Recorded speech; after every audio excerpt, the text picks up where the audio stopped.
के इस कार्यक्रम में हमने हमारे बीच आमंत्रित किया है डॉक्टर पीएन अग्रवाल साहब को, जो श्वास रोग विशेषज्ञ हैं। सर, आपका बहुत बहुत स्वागत है। डॉक्टर साहब, बदलते मौसम में खिलाड़ियों को विशेष रूप से किन किन बातों का ध्यान रखना चाहिए? देखिए दामोदर जी, मौसम बदलता है तो हमारी लाइफ स्टाइल बदलती है जी, खान पान बदलता है, नींद की हैबिट बदलती है और एक्सरसाइज का टाइम बदलता है। जी, तो एक होलिस्टिक अप्रोच की इसमें ज़रूरत होती है। जी, मैं ये कहना चाहूँगा कि इस मौसम में एक तो जब जो आउटडोर जाते हैं प्रैक्टिस करने, जिम के अलावा भी जाते हैं, उनको अपने आप को बाहर के तापमान से बचाना आवश्यक है। ठंडा मौसम अभी चल रहा है, बीच बीच में गर्मी आ रही है, तो उसमें काफ़ी एक्सपोजर की संभावना रहती है। जी, जैसे तो गर्मी आती है, फिर आउटडोर एक्सरसाइज में ह्यूमिडिटी बहुत होती है, तो उसमें पसीने आते हैं, हाइड्रेशन की ज़रूरत होती है, अपनी एनर्जी लेवल बनाए रखने की ज़रूरत होती है। कई बार देखा गया है कि ओवर ईटिंग की जाती है और उससे वेट बढ़ता है, वो भी ठीक नहीं है। क्या इस जो बदलते मौसम में खिलाड़ी है वो किस तरह से ध्यान रखे?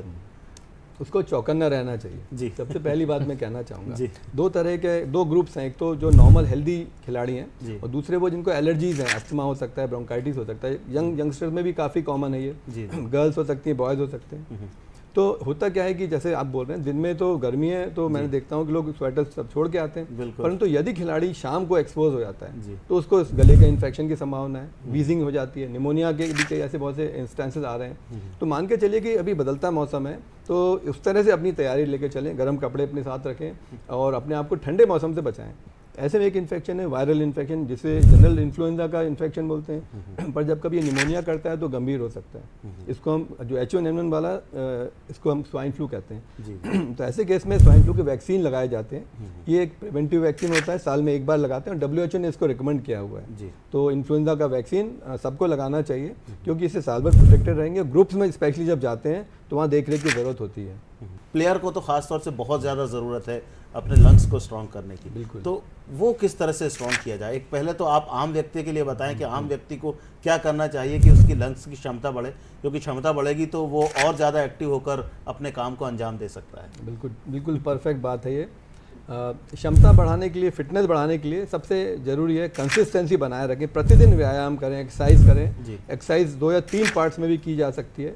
1 घंटा 2 घंटे का वर्कआउट करें, फिर कुछ ब्रेक लें, कुछ खाना लें, लिक्विड्स लें, फिर वापस करें। That's one. दूसरी बात है कि इसमें 2 तरह से हम अपने को लंग्स की क्षमता बढ़ा सकते हैं। एक तो स्लो रनिंग से बढ़ा सकते हैं और एक स्पर्ट्स में दौड़ना।